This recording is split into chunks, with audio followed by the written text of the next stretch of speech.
Greetings nerdy list aficionados and welcome back to Top 10 Nerd. Today we're diving into the realm of horror comics, once one of the most popular genres out there. Its time in the spotlight was cut short by censorship and fear and paranoia brewing in a post-World War II age. However, it didn't ever go away, and while it may not have soared back to the heights it once occupied, there are still many compelling horror dramas out there, one of which is Lock and Key. This story is being adapted into a series by Netflix. Now it must be stated that adaptation proves nothing but a work's original merit, but it can be a nice way to get it out to people who might not otherwise have heard about it. But when it comes to Lock and Key, there are some things that just seem that they'll be very difficult to replicate, though the series will undoubtedly bring some new elements as well. For those who are new to this world, I'm going to provide you with some facts. I'm Sasha and these are the top 10 scary Lock and Key facts you need to know. Number 10. Passed on twice before. This Netflix adaptation is far from the first time people have attempted to take on this work. In 2010 there was a Fox pilot, and we got as far as filming and trying to sell the pilot, but no one wanted it, so the studio gave up due to the rising costs of shopping the series around. Then in 2017, Hulu took a stab at it. We got to casting and finding directors for the pilot, which involved changes, never a good sign, and then ultimately they too passed on the show, and it was shopped around to other networks, till it would find a home at Netflix, who would take it on in 2018, but it would take till now, 2020, the time of this recording, for all the things to be ready and coalesce. But it's here, it's happening. Also, there was a film that was supposed to happen and it was announced in 2014, but that fell through fairly quickly. By 2015 it was over. It's been a journey. This work was considered by some unadaptable or simply too strange to have any sort of mass appeal. Number 9. Non-chronological storytelling. This may be one of the reasons some felt daunted approaching this work. Lock and Key, aside from being a psychological, sometimes whimsical, and oftentimes visceral horror drama, is also a mystery, and that is partially facilitated by how it is told out of chronological order. The story unveils itself in layers as the reader jumps forward and back in time, sometimes weeks, sometimes months, sometimes years. There can be a couple of fears with this.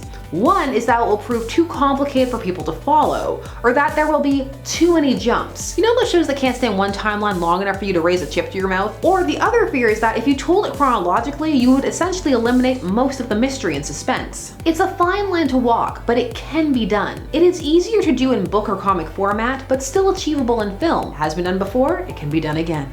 Number 8. Written by Joe Hill. Joe Hill has risen up over the years to be a prominent name in horror writing, and funnily enough, people were quick to label him the next Stephen King. What's funny about that? Well, he's Stephen King's son. He wasn't going by his last name because he wanted to build a name for himself outside of his father's reputation and shadow. And he most certainly has. He is building his own legacy. He has also proved quite versatile, hopping from medium to medium. Comics and books are different and require different hands, but he handles juggling the visual with the purely text-based masterfully, much better than some of his counterparts who are celebrated for the very same thing. So yeah, written by who has rapidly come to be considered a master of horror. Number 7. More coming. Oh, that's right. It's not over. The main arc may be done, and if you're interested, there is plenty of that to check out. Lock and Key at this point spans over a decade, and there are already standalone stories outside the main arc, and Joe Hill isn't done. He has more tales in this universe coming out, because based on the structure, there's a lot to play with. The Netflix series titles appear to be jumping all over in the comic book series. Let's hope it doesn't rush through, and lets it build. Good horror has to sit with you for a bit. You think about it, and it kind of seeps into you, creeping you out the more that you think about it.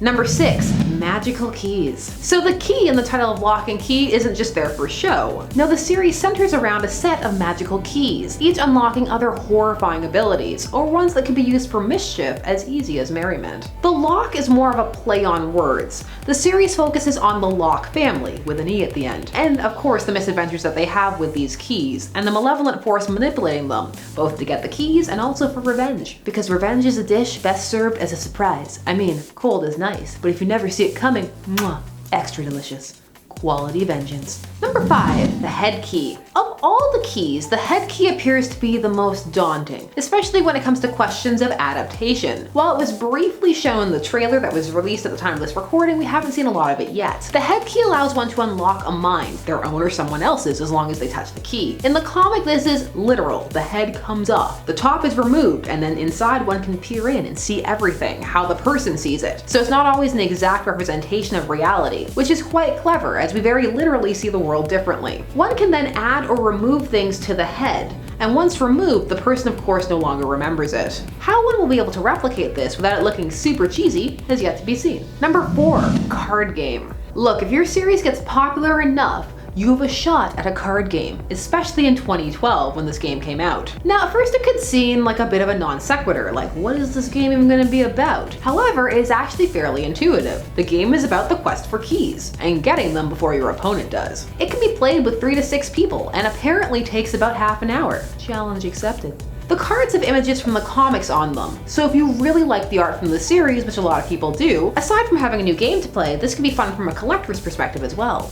Number 3, award-winning audio drama. So it seems like once the series is released, you'll pretty much be able to enjoy Lock and Key however you like.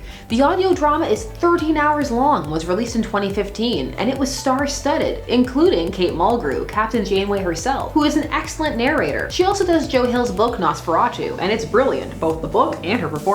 This audio drama has 50 voice actors, including Hill himself and Stephen King. So if that sounds entertaining to you and you have 13 hours you can dedicate to auditory horror, well, there you go. You're welcome. Number 2, Joe Hill wrote the pilot. So when it comes to adaptations, sometimes you have to worry about the author's vision being, well, changed. But in this case, worry not. For since it has been shopped around, Joe Hill has been attached, and he even wrote the pilot. So it will be interesting to see what changes and what stays the same. I already see you. Current year appropriate hairstyle change to avoid Twitter drama? Don't think I didn't see you. Number 1, identity. Some of the keys in this series allow the user to alter their identity in some core fashion, such as the skin and the gender key. These allow one to change one's race and gender respectively. Gender at the time was interchangeable with sex, since this was the late 2000s and early 2010s. These changes play with the ideas around the fluidity of identity, that there is a core you, affected by the outside yes, but also malleable and adaptable to how one is perceived, and can even use any position to one's advantage, and that one can be comfortable in any form given enough time. It is a fascinating and nuanced look at a topic that at times can be presented in a very rigid and this is the correct way format. So we'll be curious to see how Netflix tackles this aspect of the story, if it does at all. It could be very compelling, or like having to sit through an after-school special about why you shouldn't do drugs, kids. We will have to wait and see. So those were some facts to whet your appetite for Lock and Key. Are you excited? Are you fans of the series already? Let me know down below. I'm Sasha, and thanks so much for watching Top 10 Nerd. Please don't forget to like, share, comment, and subscribe, and hit that bell notification so that you never miss a vid. And I'll see you guys again soon. Bye-bye.